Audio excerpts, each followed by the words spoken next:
apocalypse and to do stand-up is on there. So I'm going to count this as my stand-up problem. So first off, I'm not that Lindsay. I'm a new Lindsay. There's a whole new Lindsay. Let's forget about the Lindsay from the last story. Okay.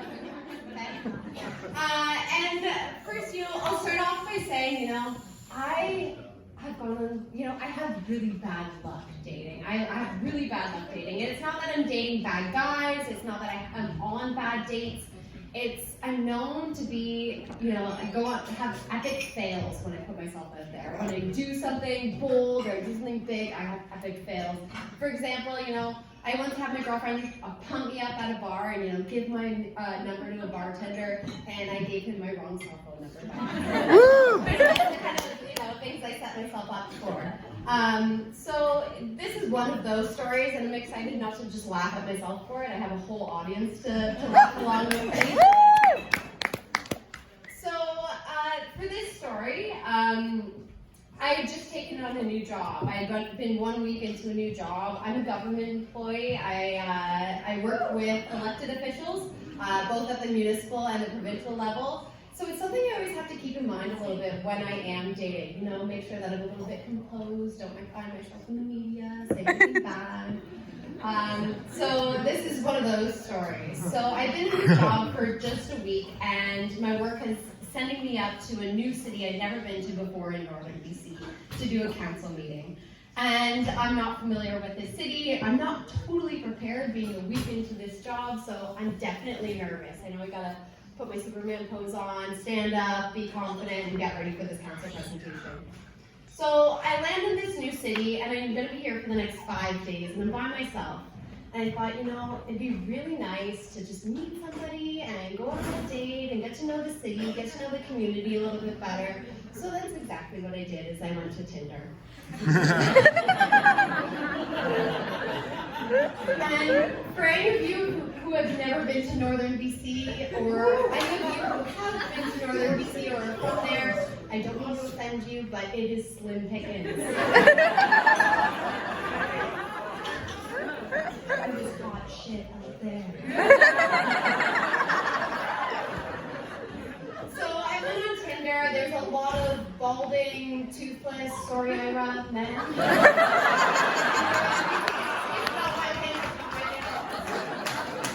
And so, it's slim pickings. So when I come across this dreamboat who has all of his hair and all of his teeth, I think, great. Not only, but he also likes sports, he's into music theater, he's a manager at a brewery, great. I'm in. So I message him right away and I say, I'm pretty sure that you are my future husband, and you should take me out for a drink tonight. Bold, cheeky, and I don't normally do that. And like I said, I put myself in these situations where I put myself out there, I say something bold, and it really does come to bite me again. So he responded right away and said, it's too bad that you don't live here. And I said, I work here, so I'm here often enough, but not often enough to be annoying. I head to City Hall before my presentation for council and just talk to staff about my meeting before I actually went and did my presentation. When I walked to City Hall, I got there, and there's a guy that looks just like this guy that I matched on Tinder with. And he's in the elevator, and the elevator doors are closing. And we catch eyes, and I think, what is he doing here? And then I think, I didn't actually prepare for this presentation very well. I don't know who council is. So I go and I look on their website and I say, who's council? And I look at who the council members are and who the mayor is, and I think, yep, that looks like the guy I was chatting with. Great. Right before my meeting. So I send them a message and I say, please tell me you're not a counselor. You're really great. So I go into this council meeting and he's over on the left, and so I very strategically sit over on the right behind everyone who's presenting. I never have to look at him or make eye contact with him. When I go to do my presentation, I direct my whole presentation this way. Anyone on that side, just this way. So my presentation goes flawlessly, thank goodness. And I didn't get any tough questions or anything, but working for the public sector, working in the government, I'm used to that, so I thought that was a little bit weird. But you know what? I'm very happy to run out of there without any tough questions. I get a message saying, well, I guess you got your answer. I am a counselor. Ready for that drink? So I messaged him back right away saying, yeah, I think we got a couple things to chat about. So he picks me up and we go to the bar and we have a good laugh about it. But then he tells me before the council meeting, the councillors and the mayor were saying, you know, you need to put yourself out there more. You're single, blah, blah, you're a young guy, like, blah, blah, blah. And he says, we're lucky here. From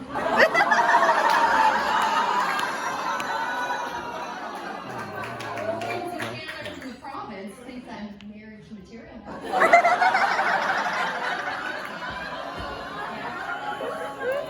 the mayor says, I'm gonna fuck with her. When I call her up, I'm gonna say, Lindsay, welcome to the north. See Councillor so-and-so? Doesn't he look like marriage material? Thank God that didn't happen. But the cherry on top of the cake is, we're sitting there having this conversation and two councillors walk in. So not only do they know I sent this message called the marriage material, but they come into the bar and see I followed through with that. So if there's anything I've learned from this situation, it's don't work in Tinder. But also I asked him before I submitted this story, I said, you know, is it okay if I submit this story? I'm not going to say any names or say where I was, you know, we're both in the public eye.